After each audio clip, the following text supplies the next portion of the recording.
منفی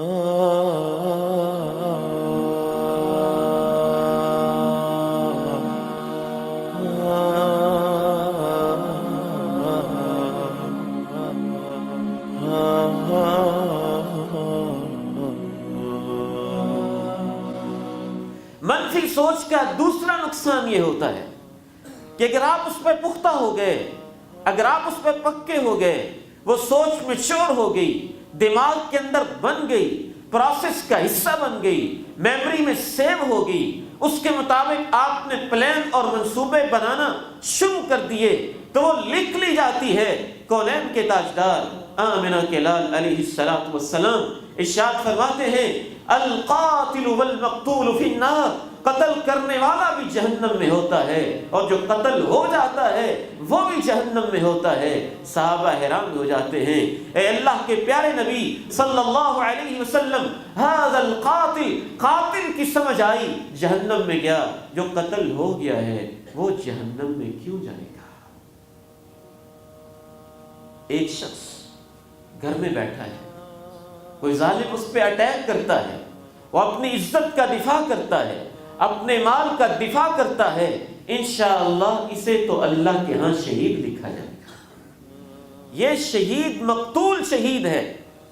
من قتل دون مالی فهو شہید ومن قتل دون عرضی فهو شہید۔ اللہ کے پیغمبر علیہ السلام فرماتے ہیں جو اپنی عزت کی خاطر مارا گیا وہ بھی اللہ کے شہید ہے، جو اپنے مال کی خاطر مارا گیا وہ بھی اللہ کے ہاں شہید لکھا جاتا ہے۔ لیکن یہ اور قسم کا مقتول ہے، قاتل بھی جہنم میں، مقتول بھی جہنم میں۔ کیسے؟ وہ بھی اپنے گھر سے نکلا، میں آج مار دوں گا، پختہ ارادہ تھا۔ مقتول بھی اپنے گھر سے نکلا، میں آج اسے کل کر دوں گا۔ اس نے بھی پسٹل اٹھایا، اس نے بھی پسٹل اٹھایا، اس نے بھی گولیاں بھر لیں، اس نے بھی گولیاں بھر لیں، اس نے بھی لوڈ کر لیا، اس نے بھی اپنے اسلحے کو لوڈ کر لیا، یہ بھی گھر سے چل پڑا، وہ بھی گھر سے چل پڑا۔ اس کے بھی پختہ سوچ ہے، آج مار کے چھوڑوں گا، اس کا بھی پختہ ارادہ ہے، آج مار کے چھوڑوں گا۔ یہ جو قاتل اور مقتول ہے، قتل کرنے والا قتل کرنے کی وجہ سے جہنم میں چلا گیا۔ صحابہ نے پوچھا مقتول جہنم میں کیوں چلا گیا؟ اللہ کے پیغمبر نے ارشاد فرمایا انہ کان حریصا علی قتل صاحبہ، اس کا قتل کرنے کا پکا ارادہ تھا۔ اس کا داؤ چل گیا، اس کا نہ چل سکا۔ فرق تو اتنا ہے، کام تو سب نے برابر کیے۔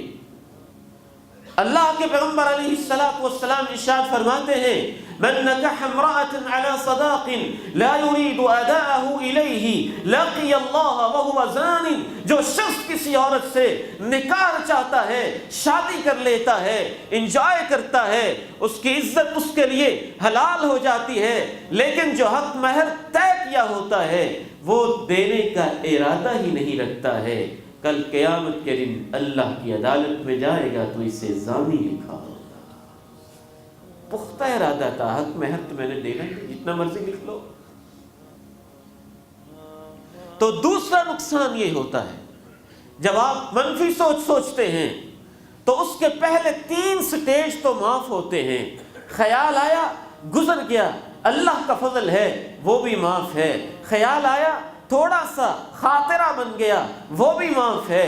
خیال آیا، تیسرے سٹیج پہ آپ سوچنے لگے کروں کہ نہ کروں، یہ بھی معاف ہے۔ اور چوتھا سٹیج ارادہ کر لیا، کر لیتا ہوں، رب کی مہربانی ہے، اللہ یہ بھی معاف کر دیتا ہے۔ لیکن 5ویں سٹیج کے آپ پکے ہو گئے کر کے چھوڑوں گا، تو آپ کے نامہ اعمال میں اس پختہ گناہ کی منفی سوچ کا گناہ لکھا جائے گا۔ تیسرا نقصان منفی سوچ سوچنے کا، نیگیٹو تھنکنگ کا۔ منفی خیالات جب دماغ میں جنم لینے لگے اور پنپنے لگے اور آپ ان کو ویلکم کہیں اور دل و دماغ کے اندر فائلیں بناتے چلے جائیں اور ان کو جگہ دیتے چلے جائیں، تو اس کا تیسرا نقصان یہ ہوتا ہے میرے محترم بھائیوں اور بزرگوں، اللہ کے فضل سے بڑی محنت کے ساتھ آپ کے سامنے عرض کر رہا ہوں، اللہ کرے کہ یہ بات ہمارے دلوں میں بیٹھ جائے۔ تیسرا نقصان بعض منفی سوچوں کا یہ ہوتا ہے کہ ایسی اللہ کو ان منفی سوچوں سے نفرت ہوتی ہے، بندہ سوچتا رہے تو اس کی نیکیاں بھی ضائع ہو جاتی ہیں، نیکیاں بھی برباد ہو جاتی ہیں۔ اپنے علماء کے بارے میں منفی سوچ، دوستوں کے بارے میں منفی سوچ، بیوی کے بارے میں منفی سوچ، بیوی کی شوہر کے بارے میں منفی سوچ، دوست احباب کے بارے میں منفی سوچ، ہر ایک کے بارے میں نیگیٹو تھنکنگ اور ہمیشہ غلط خیالات اور بری نیتیں، نعمتوں کو دیکھے تو اس پہ چلنے لگے، اسے کیوں یہ مل گیا ہے، احسان کو دیکھے تو اس پہ کڑنے لگے، اس کو دولت کیوں ملی، عزت ملتی دیکھی تو اس پہ بھننے لگ جائے کہ اس کو اتنی عزت کیوں ملی، اس کو مقام مل گیا، ریپیوٹ مل گئی، تو اس کے اوپر ہی اندر اس کے جلن اور آگ لگنے لگی کہ اس کو یہ سب کچھ کیوں مل رہا ہے۔ اس طرح کی سوچیں تو ایسی سوچیں ہیں وہ انسان کی نیکیوں کو بھی برباد کرتے ہیں۔